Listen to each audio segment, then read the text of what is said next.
上、天候は晴れ、霧をご迷惑をお通ししております。皆様の安全のため、予期せぬ突然の割に備え、お席にお着きの際は常にお座席のベルトをお締めくださいますようお願い申し上げます。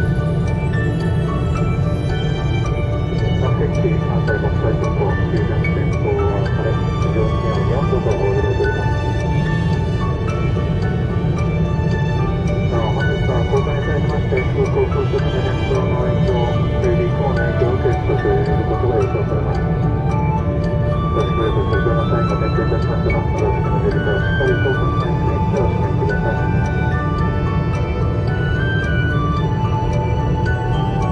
現在飛行機10:45分より降下を開始し、座席ベルト着用の際に点灯させる予定でおります。約1時間10分後の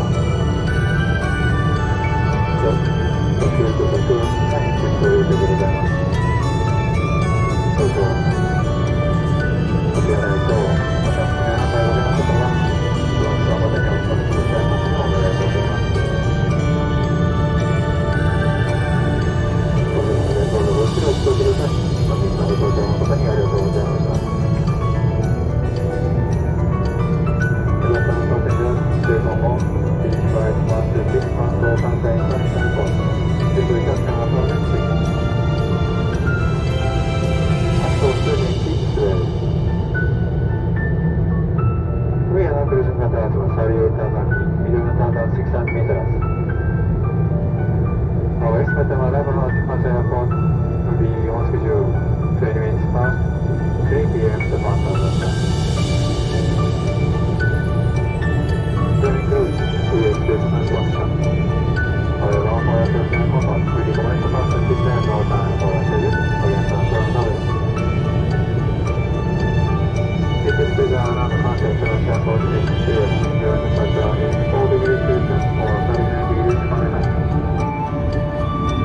For shortly way out, during our descent, we expect some turbulence due to cloud and wind conditions.